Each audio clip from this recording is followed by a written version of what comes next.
Eu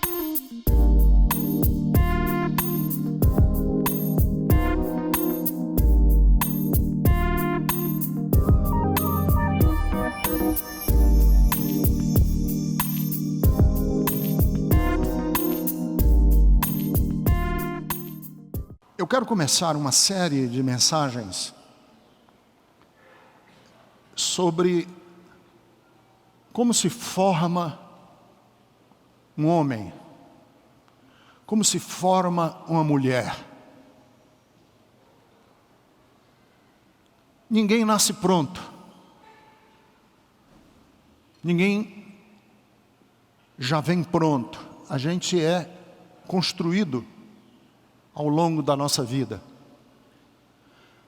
E eu vou pegar personagens a partir de agora, de hoje. Vou tomar personagens da Bíblia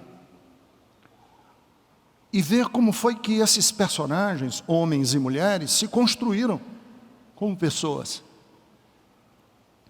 Como que Deus agiu na vida dessas pessoas para eles se tornarem quem foram, como que eles se tornaram personagens notórios.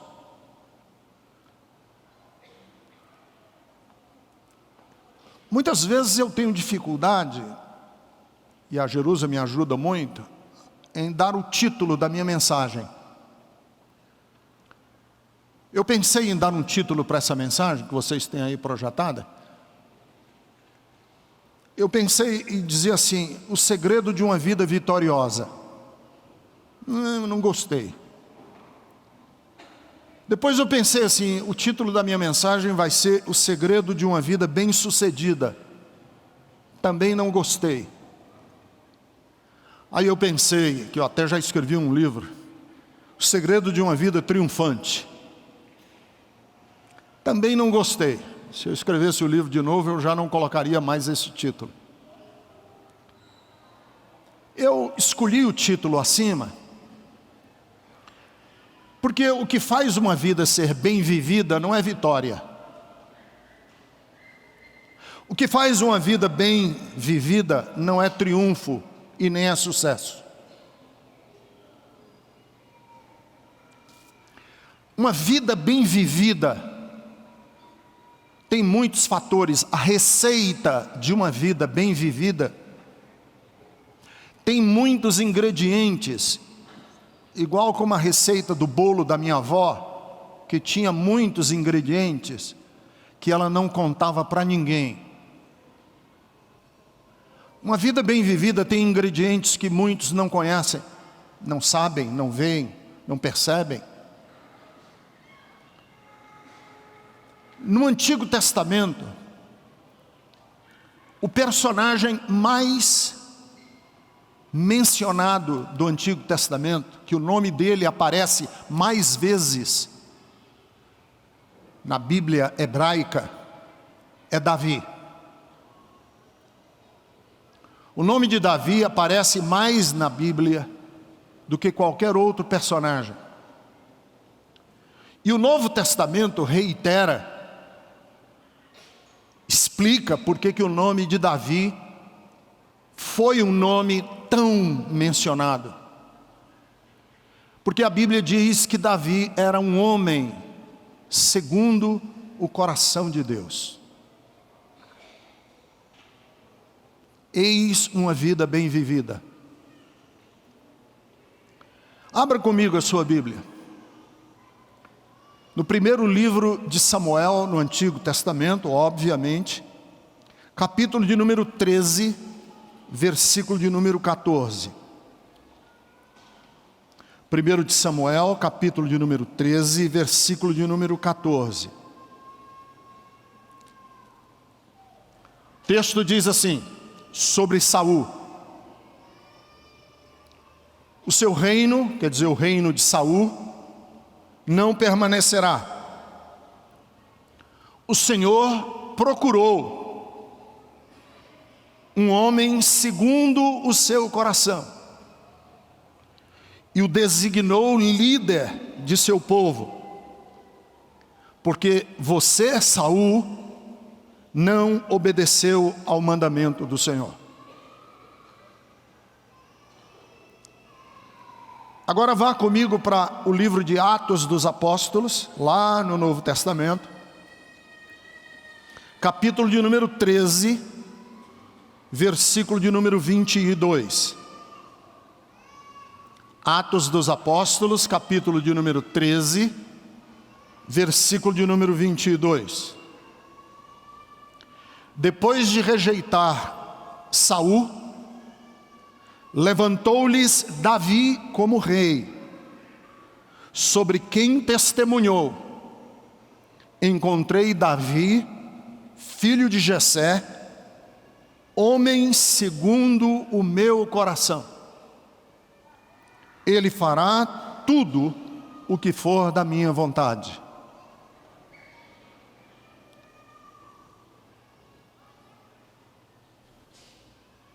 Como que Davi ganha esse título? Um homem segundo o coração de Deus. Ele não nasceu pronto. Davi tinha muitos defeitos. Teve inúmeros percalços na vida. Pecou de uma forma, transgrediu de uma forma horrorosa. Porque ele não só adulterou com a mulher do seu leal soldado, como ele conspirou para matar esse soldado para se livrar do crime de ter adulterado. E não só conspirou, mas ele foi a mente, ele foi o articulador intelectual do crime. Foi ele que matou. Então Davi era um homem cheio de problemas internos, mas ele recebe o título de um homem segundo o coração de Deus. E eu quero pegar a vida de Davi hoje pela manhã com vocês e ver um pouco da sua pré-história. Como foi que esse homem se construiu, apesar de ter muitos problemas e muitos pecados, que ele se construiu como um homem segundo o coração de Deus, o amado rei Davi, o compositor do Salmo 23, da maioria dos salmos da Bíblia. Um homem que inspirou muitas e muitas vezes aos profetas dizerem que Deus não ia destruir Israel por amor a Davi. Deus diz assim: por amor a Davi eu vou poupar, por amor a Davi eu vou preservar Israel. Que homem é esse? O que foi que fez? E como que ele se construiu essa personagem, essa figura tão importante da história bíblica? Então, os segredos de uma vida bem-sucedida, eu diria que começam com uma lição que Davi nos ensina na sua pré-história. E a lição que Davi nos ensina na sua pré-história é a seguinte: nós precisamos ser inteiros em tudo que nós fizermos.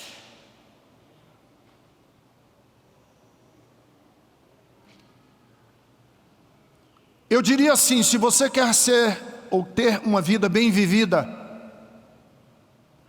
você precisa ser inteiro em tudo o que você fizer. Não haja, não se comporte calculando as consequências do que você faz. Vejam bem, Davi vem de uma família, no mínimo, problemática. Nós não sabemos toda a história familiar de Davi. Sabemos que ele era filho de Jessé, Existe uma escola rabínica dos rabinos que dizem e afirmam, suspeitam os rabinos, de que Davi possivelmente era um filho ilegítimo, que ele não era um filho dos laços familiares de Jessé com a esposa. Por que motivo? Primeiro, porque ele destoava fisicamente dos irmãos. O texto diz que ele era pequeno, tinha os cabelos ruivos, avermelhados, e era encaracolado o cabelo dele, enquanto que os irmãos de Davi eram avantajados, eram guerreiros. Ele seria, na linguagem popular de hoje, um Mauricinho, que ao olhar do pai, ele jamais daria certo no campo de batalha. Por causa disso, a tarefa que foi designada para Davi foi uma tarefa, entre aspas, no mundo antigo, de menor importância. No mundo antigo, os homens eram valorizados pela guerra. Os homens, os machos, os másculos, valiam pelos músculos. Houve até um tempo que era sinal de beleza ter cicatriz no rosto. Uma pessoa cicatrizada, com cortes profundos, às vezes até desfigurado, era considerado bonito, porque significava que ele era um homem acostumado à arena, acostumado a lutar com espada. Davi não tinha esse biotipo.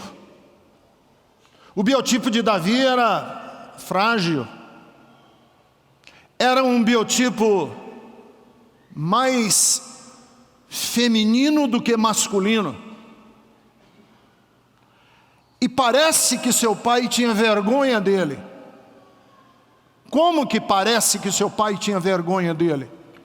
Porque quando Jessé vai ungir o novo rei de Israel, Jessé apresenta os outros filhos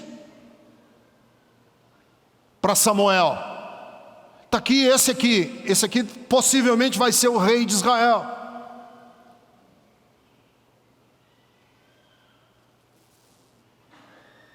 Samuel disse não, porque Deus não vê o exterior, Deus vê o interior.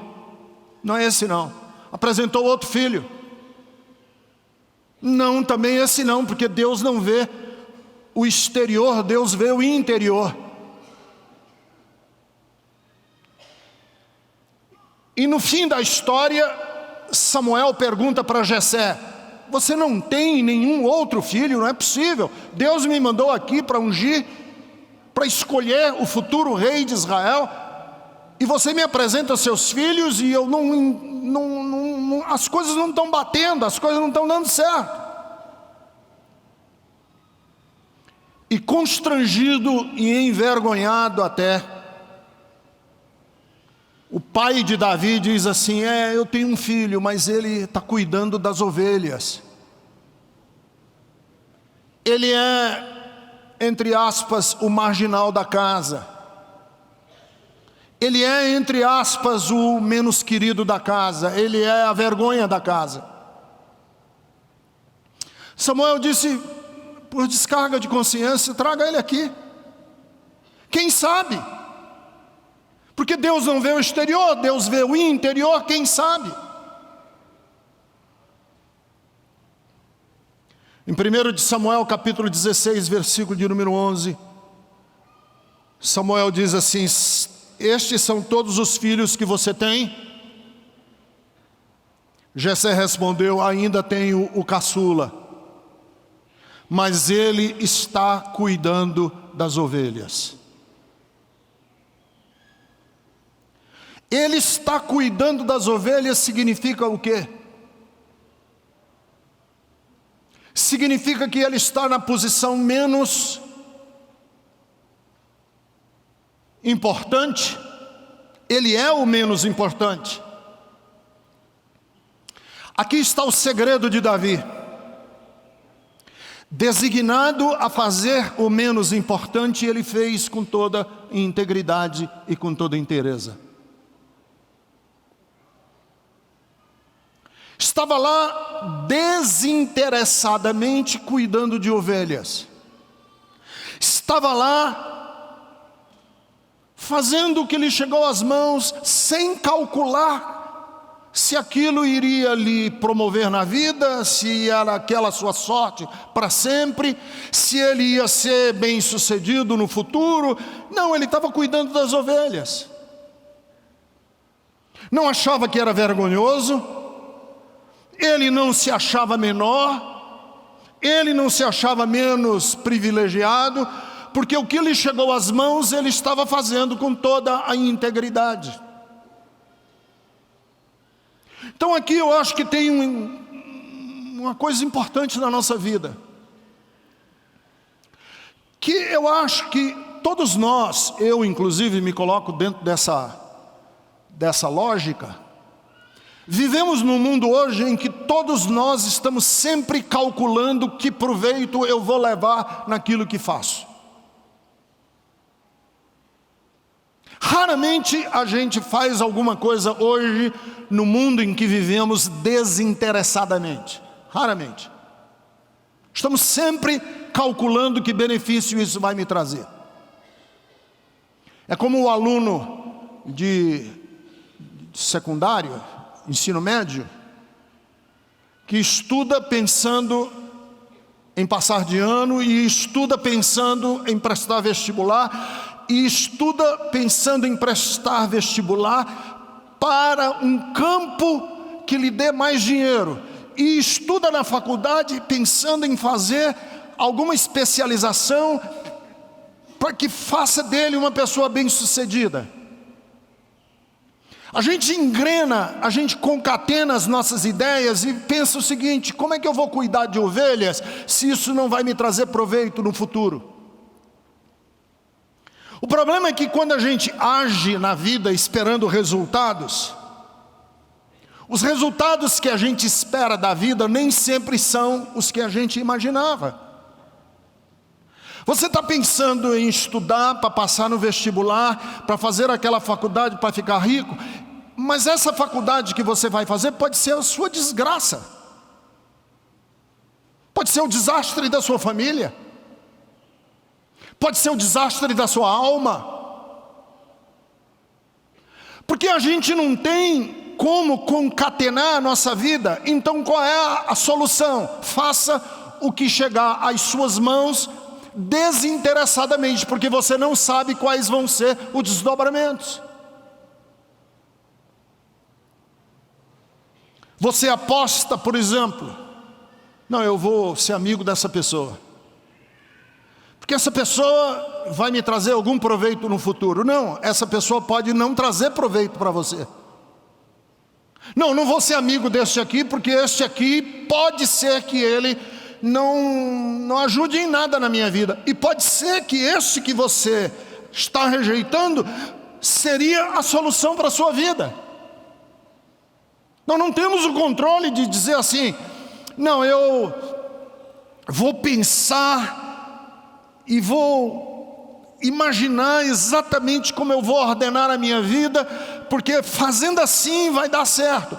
Os filhos de Jessé pensaram o seguinte: sendo guerreiros nós temos melhor oportunidade de sermos bem-sucedidos na vida. E por eles serem os guerreiros bem-sucedidos na vida, eles não foram escolhidos para serem reis de Israel. Davi está cuidando de ovelhas, e ao cuidar de ovelhas ele pode pensar assim: eu fui relegado a um canto escuro da vida e ninguém vai me dar uma oportunidade. Pois foi exatamente ao cuidar dessas ovelhas, nesse canto escuro da vida, que ele acabou sendo rei de Israel. Então assim, não haja calculando, não se comporte, tenha sempre pensando. Pare de fazer cálculos na vida. Não tente ser um enxadrista. Sabe o que é um enxadrista? Que joga xadrez em tudo que você fizer. Porque o enxadrista, os mestres do xadrez, eles calculam até 20, 30, 40 jogadas na frente. Para de ser na vida um enxadrista. Para de pensar na vida com tabelas contábeis. Para de agir na vida com planejamento estratégico. Para de ser na vida o investidor de tempo, que só pensa que tempo é dinheiro e dinheiro é tempo. Para, o que lhe chegar às mãos, faze da melhor maneira que você, porque você não sabe quais vão ser os desdobramentos do que você está fazendo.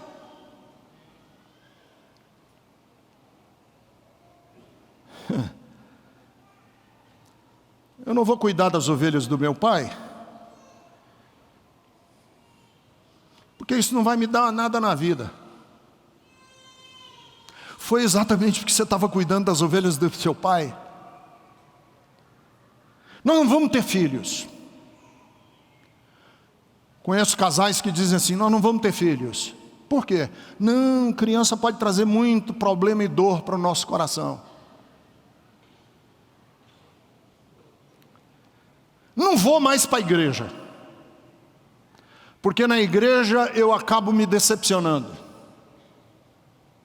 Não vou lavar prato, porque veja, eu sou um executivo. Uma hora de trabalho meu vale muito. Vou ficar lavando prato para minha mulher? Não vou me doar a uma causa. Quero que o mundo me sirva. Não vou cuidar de coisas de menor importância, porque afinal de contas, nos meus cálculos eu tenho que investir meu tempo nisto aqui que vai me dar proveito. Quem vive dentro dessa lógica 24 horas por dia acaba primeiro vivendo uma vida estressante. Não relaxa nunca. Não vai brincar nunca com seus filhos, não vai nunca relaxar, não vai nunca ouvir música, nunca vai ouvir poesia, nunca vai ouvir histórias, nunca vai a um cinema, nunca vai a um teatro, nunca. Uma vez eu estava numa festa de aniversário e um obreiro de uma igreja aí, querendo me impressionar, disse assim: olha, eu agora sou obreiro da minha igreja e eu queria dizer para você, Ricardo, que faz 6 anos, já faz 6 anos que eu não passo uma noite em casa. Aí eu disse para ele assim: eu tenho pena, porque a Bíblia diz que Deus descansou no 7º dia, e quem não descansa na Bíblia é o diabo, que vive de rodear a terra e de passear por ela. Eu tenho pena da sua mulher e dos seus filhos, eu tenho pena da sua casa, eu tenho pena de você. Por que eu tenho pena de você? Porque você vive presa a uma lógica que nunca vai deixar você ser inteiro nas coisas pequenas da vida. Você nunca vai valorizar as coisas simples e singelas da vida. Olhai para os lírios do campo, vejam os pardais, contemplem as figueiras, olha para uma sarça pegando fogo, porque nessas coisas singelas e simples da vida é bem possível que a gente encontre a voz e a face de Deus. Ricardo Reis, meu xará, que foi um heterônimo de Fernando Pessoa, ele tem um poema nas suas odes, que eu inclusive já coloquei até no YouTube, esse poema recitado por mim, que diz assim, eu acho esse poema lindíssimo: para ser grande, ser inteiro, nada teu exagera ou exclui. Ser todo em cada coisa, põe quanto és no mínimo que fazes. Assim em cada lago a lua toda brilha, porque alta vive.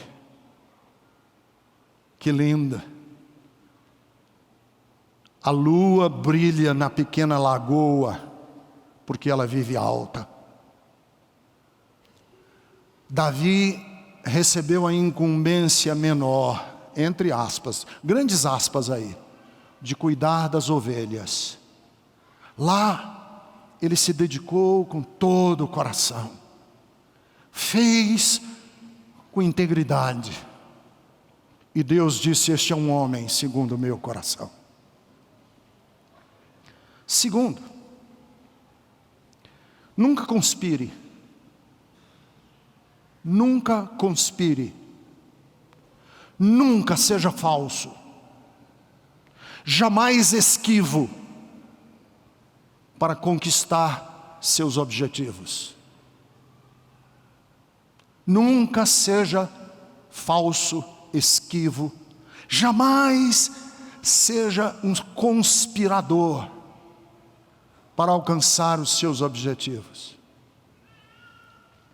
Eu não tenho tempo, a hora está avançada, mas depois você lê em casa, a partir do capítulo 13 de 1 Samuel, a história de Davi, ela é lindíssima.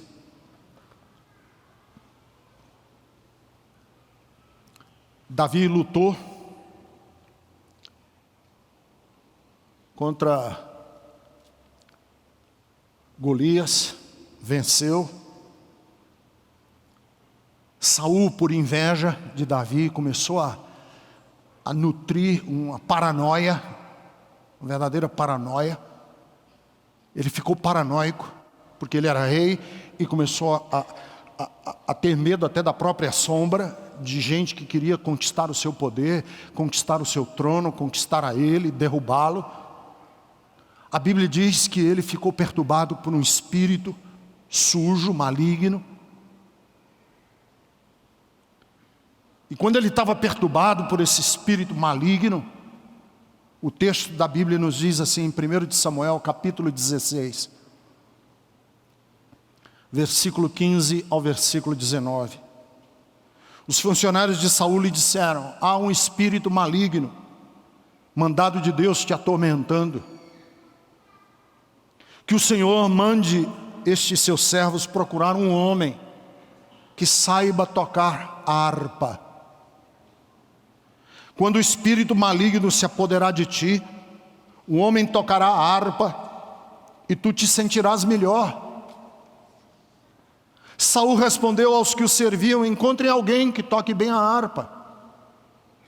Tragam ele até aqui. Um dos funcionários respondeu: eu conheço um dos filhos de Jessé, que sabe tocar a harpa. É um guerreiro valente, sabe falar bem, tem boa aparência, e o Senhor está com ele. Saul mandou os mensageiros a Jessé com a seguinte mensagem: mande que seu filho Davi, que cuida das ovelhas, venha até aqui. E Davi se tornou o músico que tocava música ambiental, música lounge, smooth jazz. Quando Saul estava atormentado, paranoico, angustiado, chamava Davi. Davi pegava a harpa dele, começava a dedilhar a harpa, e Saul se acalmava. E durante esse período, já tendo sido escolhido por Samuel rei, e tendo muitas vezes a oportunidade de lancear Saul pelas costas, Davi nunca conspirou contra o rei. Nunca sabotou o trono do rei que ele via fragilizado, que ele conhecia como um homem destemperado e desequilibrado.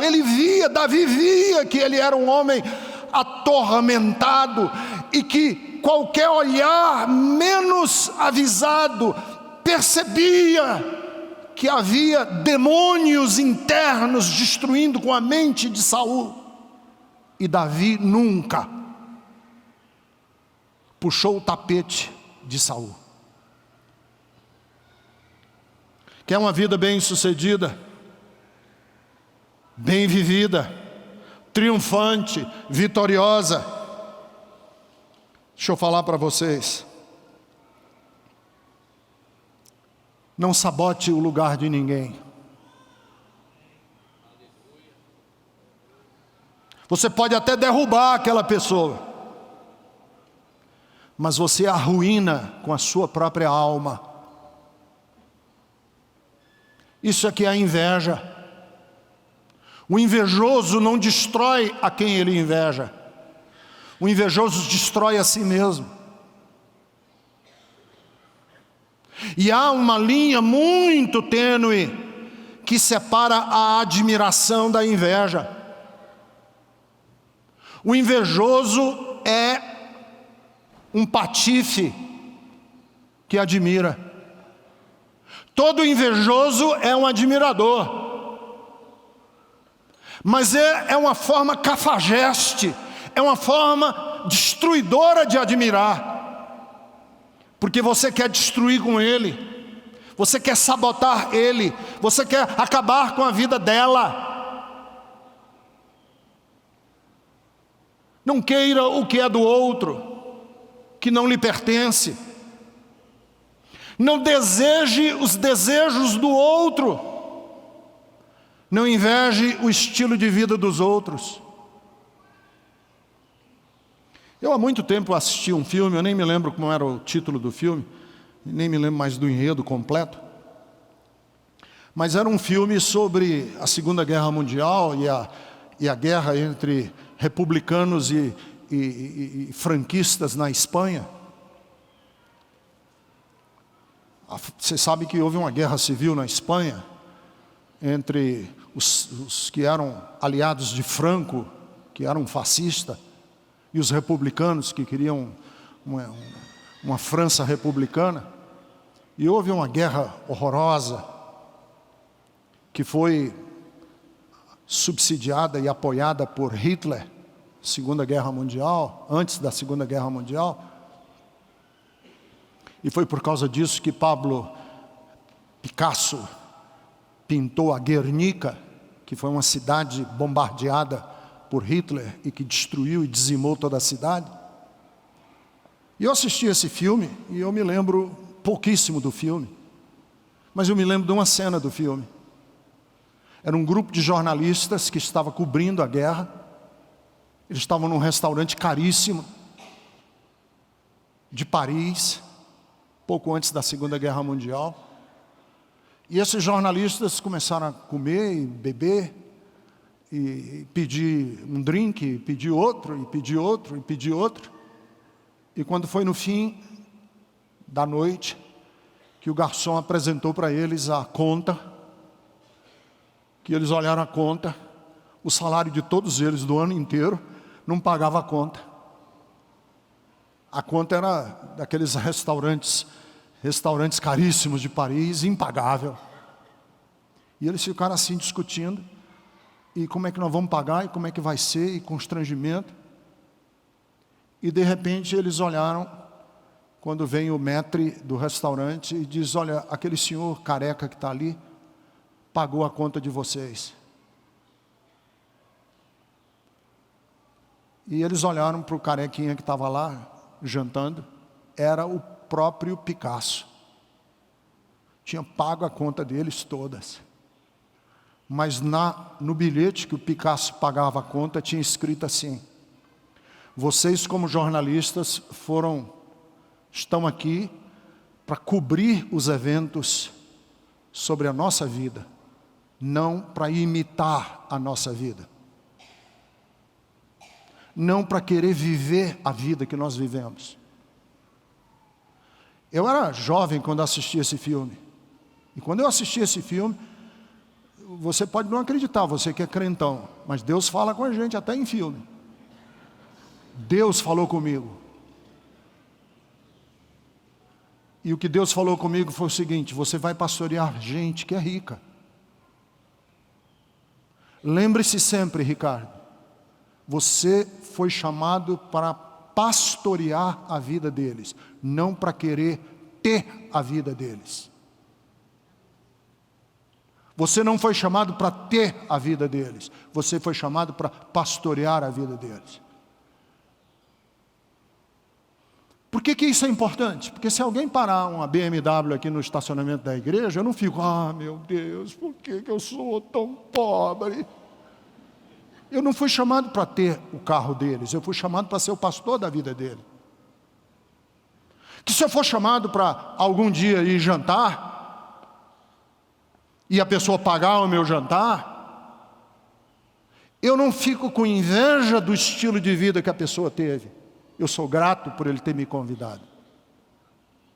Você trabalha numa empresa que o seu patrão vai passar agora 20 dias em Paris, no hotel caríssimo de Paris. Não fique com inveja.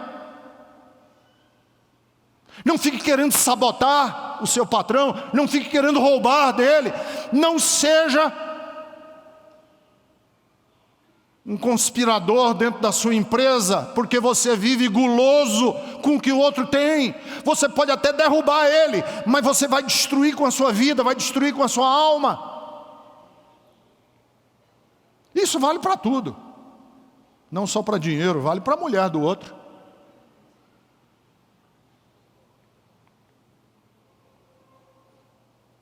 Nossa, como eu gostaria de ter uma mulher dessa. Mas ela não é a sua mulher. Como eu gostaria que esse homem aí, que levou a namorada num jatinho para passear. Como eu gostaria que meu marido fosse um marido que me leva de jatinho para passear.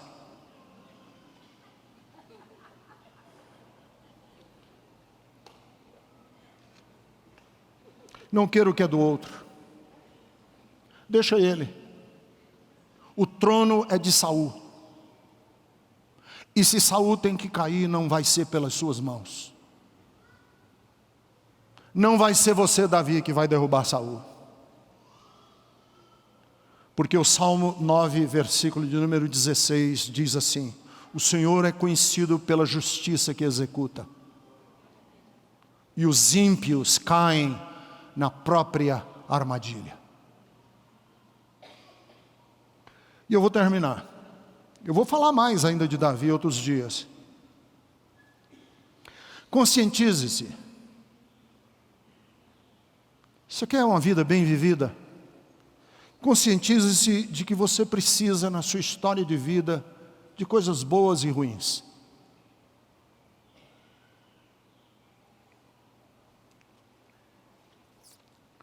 O texto diz em 1 de Samuel, capítulo número 28, ou 18, versículo 28, que quando Saul viu claramente que o Senhor era com Davi, e que a filha de Saul se apaixonou pelo Davi, a Mical,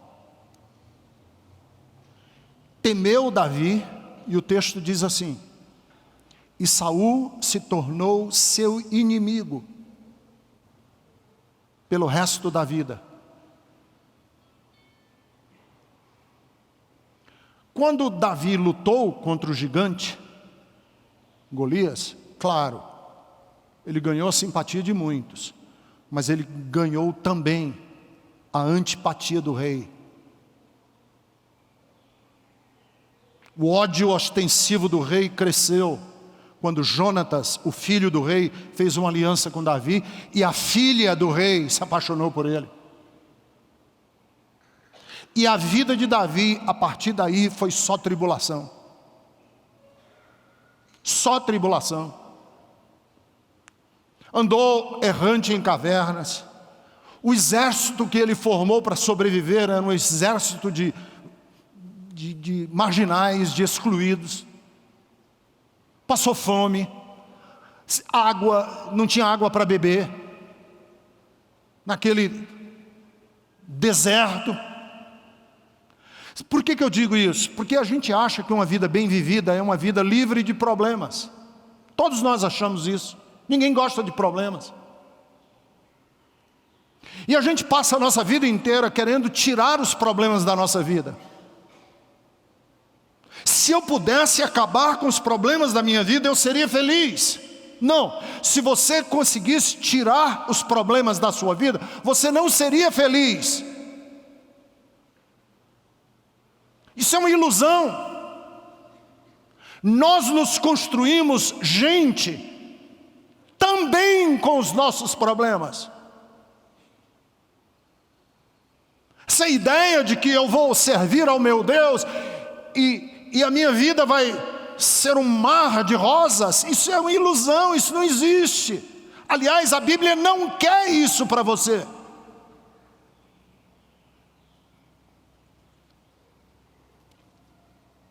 A Bíblia diz assim, nós devemos nos gloriar nas nossas tribulações. Por quê? Que a gente deve se gloriar nas nossas tribulações? Porque na receita do bolo de uma vida bem vivida, tem que entrar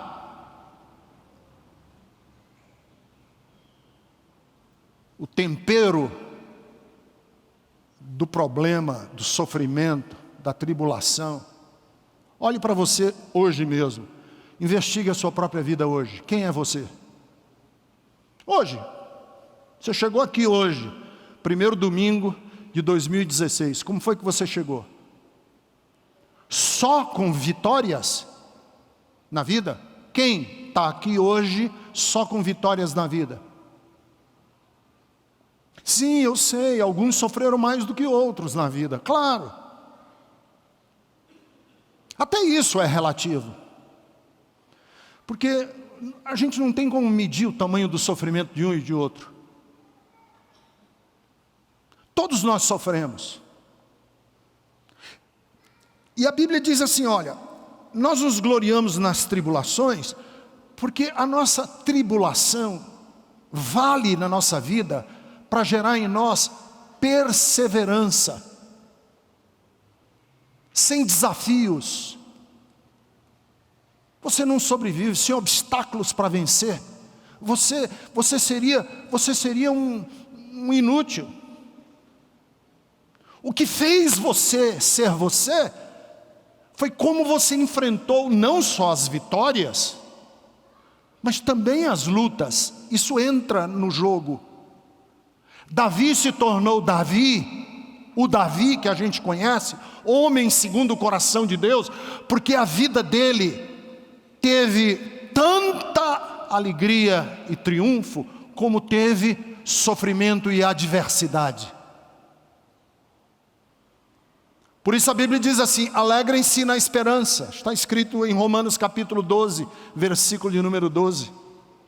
Sejam pacientes na tribulação e perseverem na oração. A Bíblia não diz assim, olha, decrete o fim das suas tribulações. A Bíblia diz assim, aguente, suporte, aprenda a enfrentar as suas lutas. A Bíblia diz, que, claro, ninguém gosta de sofrer. Ninguém é masoquista. E o masoquismo é um distúrbio. É uma neurose. Ninguém sofre achando bom. E o cristianismo não é uma fé de sofrimento. Eu não vou ensinar vocês aqui, como a Jerusa falou, que os místicos, a minha esposa pregou domingo passado, que os místicos achavam que a maneira mais gloriosa de servir a Deus era lambendo ferida de mendigo. Eu vou sofrer muito, porque aí eu agrado a Deus. Não, Deus não tem prazer no nosso sofrimento. Ninguém gosta de sofrer, e nem Deus gosta de nos ver sofrendo, mas é necessário. E esse talvez seja o maior problema de nós, classe média. É que, de novo, eu estava conversando com minha mulher essa semana. Eu e ela éramos do ensino médio, que na época chamava de ginásio, eu tinha que estudar porque tinha que estudar. Meu pai não estava nem aí para a gente. Eu ia corria atrás, porque eu tinha que correr atrás. Pegava ônibus, andava a pé, trocava, porque naquela época tinha passe estudantil, eu trocava o passe estudantil pelo um picolé na hora do recreio, porque não tinha dinheiro em casa. Aí a gente melhora de vida e diz assim: meus filhos não vão passar por nada do que eu passei. Aí os filhos da gente ficam fofos. É verdade, eles não passam pelo... Porque o que fez você ser você foi o perrengue que você passou na vida. Foi o tanto que você teve que lutar, o tanto que você teve que se desdobrar. Como você enfrentou as suas lutas. E eu sei que teve gente aqui hoje, que está aqui nesse ambiente hoje aqui, que foi abandonado em casa, que foi abandonado pelos pais. Você foi abandonada pela sua família, mulher que está aqui hoje de manhã, e o que importa não foi o tanto que você sofreu. Você não era uma desmerecida de Deus.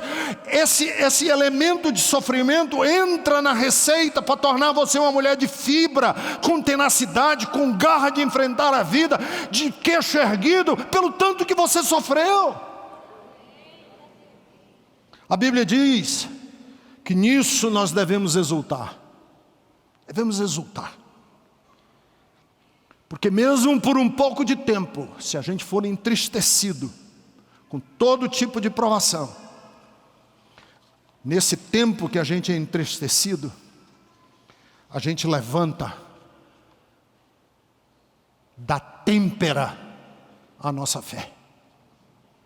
Nossa fé, quando é provada no fogo, a gente sai do outro lado mais forte. Então, deixa eu falar para você, o segredo de uma vida bem vivida não é a gente eliminar da nossa vida a tribulação. O segredo de uma vida bem vivida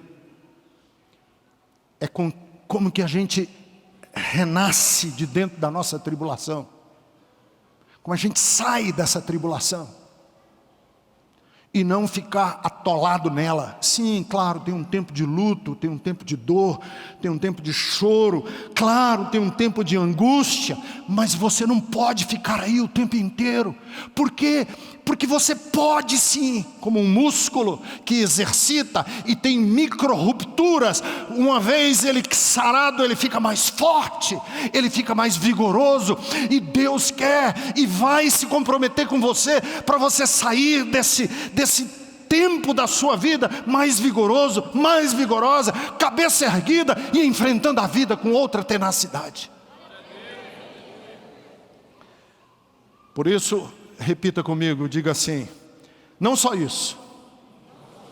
Diga, não só isso, mas também nos gloriamos nas tribulações, sabendo que a tribulação gera perseverança, e a perseverança gera um coração, um caráter aprovado, e o caráter aprovado gera esperança. E é isso que Deus quer para a vida de todos.